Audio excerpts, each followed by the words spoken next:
नमस्कार। आकाशवाणी जयपुर अजमेर से प्रस्तुत हैं प्रादेशिक समाचार।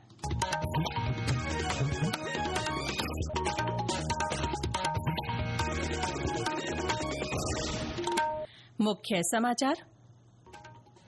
अंतर्राष्ट्रीय नशा मुक्ति दिवस आज। प्रधानमंत्री नरेंद्र मोदी ने नशा मुक्त भारत पखवाड़ा मनाने के लिए एनसीबी की सराहना की। सीबीएसई की 10वीं कक्षा की बोर्ड परीक्षाएं अगले साल से 2 चरणों में आयोजित की जाएंगी। मुख्यमंत्री भजनलाल शर्मा आज जोधपुर दौरे पर संभाग स्तरीय लोकतंत्र सेनानी समारोह में शिरकत करेंगे। और प्रदेश में विभिन्न स्थानों पर मानसून की बरसात जारी, किसानों ने खरीफ की बुआई शुरू की।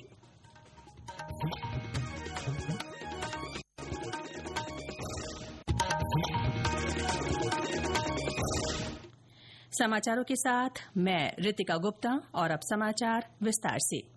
आज अंतर्राष्ट्रीय नशा मुक्ति दिवस है। ये दिन मादक पदार्थों के उपयोग और उनकी अवैध तस्करी के विरोध में मनाया जाता है।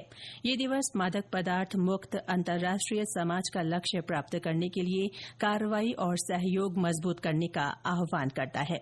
इस अवसर पर आज नई दिल्ली के डॉक्टर अम्बेडकर अंतर्राष्ट्रीय केंद्र में एक कार्यक्रम आयोजित किया जाएगा।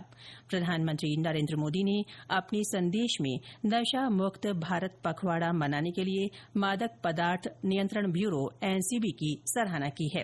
इससे पहले श्री मोदी ने मन की बात कार्यक्रम की एक कड़ी में नशा मुक्ति के समर्थन में देश भर में चलाई जा रही कई पहलों का उल्लेख किया था। नशे के खिलाफ अभियान में युवाओं की बढ़ती भागीदारी बहुत उत्साह बढ़ाने वाली है। ये प्रयास भारत में नशे के खिलाफ अभियान को बहुत ताकत देते हैं। हमें देश की भावी पीढ़ियों को बचाना है तो उन्हें ड्रग्स से दूर रखना ही होगा।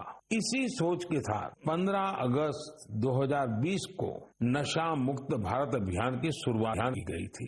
इस अभियान से 11 करोड़ से ज्यादा लोगों को जोड़ा गया है।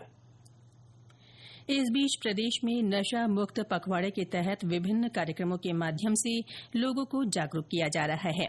साथ ही उन्हें नशे की लत छोड़ने के लिए प्रेरित किया जा रहा है। कई संगोष्ठियां, नुक्कड़ नाटक और अन्य माध्यमों के जरिए लोगों को नशा मुक्ति का संदेश दिया जा रहा है। केंद्रीय माध्यमिक शिक्षा बोर्ड सीबीएसई की 10वीं कक्षा की बोर्ड परीक्षाएं अगले साल से 2 चरणों में आयोजित की जाएंगी। नए प्रारूप के अनुसार पहली परीक्षा फरवरी में होगी, जो सभी विद्यार्थियों के लिए अनिवार्य होगी। इसके बाद मई में परीक्षा होगी, जो वैकल्पिक होगी। ये परीक्षा उन विद्यार्थियों के लिए होगी जो अपने प्रदर्शन को और बेहतर करना चाहते हैं। सभी उत्तीर्ण विद्यार्थियों को विज्ञान, गणित, सामाजिक विज्ञान और भाषाओं में से किसी भी 3 विषयों में अपने प्रदर्शन को सुधारने का अवसर मिलेगा। फरवरी की परीक्षा का परिणाम अप्रैल में और मई में होने वाली परीक्षा का परिणाम जून में आएगा। केंद्रीय शिक्षा मंत्री धर्मेंद्र प्रधान ने इसकी सराहना करते हुए कहा है कि इससे विद्यार्थियों पर परीक्षा का दबाव कम होगा और उनके लिए पढ़ने का एक उत्साहवर्धक माहौल बनेगा। श्री प्रधान ने कहा कि ये राष्ट्रीय शिक्षा नीति 2020 की मुख्य सिफारिश थी।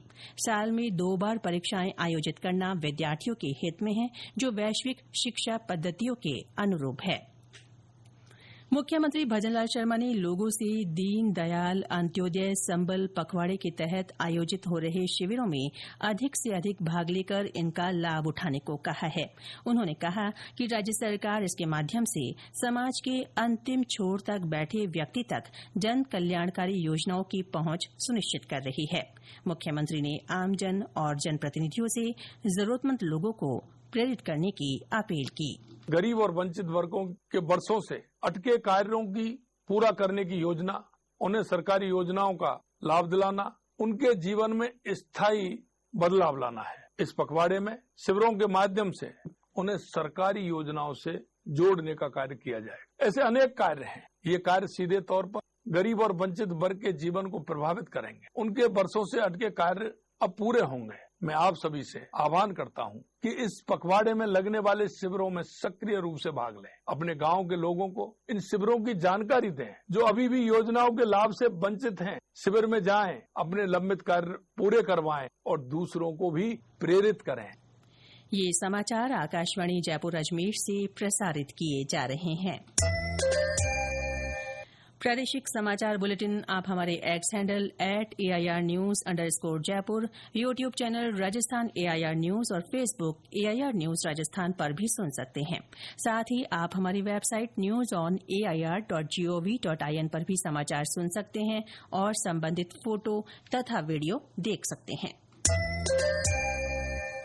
मुख्यमंत्री भजनलाल शर्मा आज जोधपुर प्रवास पर रहेंगे। श्री शर्मा जोधपुर के मारवाड़ इंटरनेशनल सेंटर में आयोजित होने वाले संभाग स्तरीय लोकतंत्र सेनानी समारोह में शिरकत करेंगे। इससे पहले वे IIT जोधपुर के 11वें दीक्षांत समारोह में भी भाग लेंगे। ब्यौरा हमारे संवाददाता से। मुख्यमंत्री दोपहर 12 बजे कड़वड़ स्थित IIT जोधपुर के 11वें दीक्षांत समारोह में शामिल होंगे। इसके बाद वे दहीचर गांव में पंडित दीनदयाल उपाध्याय अंत्योदय संबल पखवाड़ा के अंतर्गत आयोजित शिविर का निरीक्षण करेंगे। तत्पश्चात वे मारवाड़ इंटरनेशनल सेंटर पहुंचेंगे और आपातकाल की 50वीं वर्षगांठ के अवसर पर संभाग स्तरीय लोकतंत्र सेनानी सम्मान समारोह में भाग लेंगे। रामेश्वर बेड़ा, आकाशवाणी समाचार, जोधपुर। IIT जोधपुर के दीक्षांत समारोह में 1224 छात्रों को डिग्री प्रदान की जाएगी। साथ ही नीति आयोग के सदस्य डॉक्टर VK सारस्वत, केंद्र सरकार के विज्ञान और प्रौद्योगिकी विभाग के पूर्व सचिव प्रोफेसर आशुतोष शर्मा और अशोक लीलैंड के पूर्व प्रबंध निदेशक विपिन सोंधी को विज्ञान, प्रौद्योगिकी और उद्योग में उनके अग्रणी नेतृत्व और योगदान के लिए सम्मानित किया जाएगा। राज्य सरकार के हरियालो राजस्थान अभियान के तहत विभिन्न जिलों में लोगों को पौधे वितरित किए जा रहे हैं। इसी कड़ी में वन विभाग ने जैसलमेर में विभिन्न नर्सरियों में तैयार किए गए करीब 10 लाख पौधों का वितरण शुरू कर दिया है। वन विभाग की नर्सरियों में 2 फीट से लगाकर 10 फीट तक के पौधे उपलब्ध है। इसमें कनेर, पीपल, बर्ड, बोगनवेलिया, गुलमोहर, शीशम, सरेज, नीम, करंज इत्यादि प्रजातियों के साथ मरुस्थलीय क्षेत्र में आसानी से पनपने वाली स्थानीय प्रजातियां जैसे खिजड़ी, कुमठा, बैर, रोहिड़ा जाल के पौधे भी तैयार किए गए हैं। जिले में चल रहे पंडित दीनदयाल उपाध्याय अंत्योदय संबल पखवाड़े को वन विभाग ने पौधरोपण के लिए विशेष रूप से चुना है। इस दौरान जिले के सभी विभागों को पौधरोपण का लक्ष्य दे दिया गया है। मनीष व्यास, आकाशवाणी समाचार, जैसलमेर। प्रदेश में मानसून की बरसात का सिलसिला जारी है। कल राजधानी जयपुर सहित विभिन्न स्थानों पर बरसात हुई। डूंगरपुर के गलियाकोट, देवल और आसपुर में कल शाम अच्छी बारिश हुई। वहां आज भी बादल छाए हुए हैं।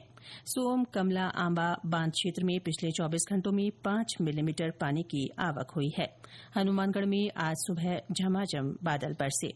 इससे निचले इलाकों में पानी भर गया। बरसात के चलते किसानों ने खेतों में धान की रोपाई शुरू कर दी है। करौली और जैसलमेर में कल देर शाम हुई बरसात से मौसम सुहावना हो गया।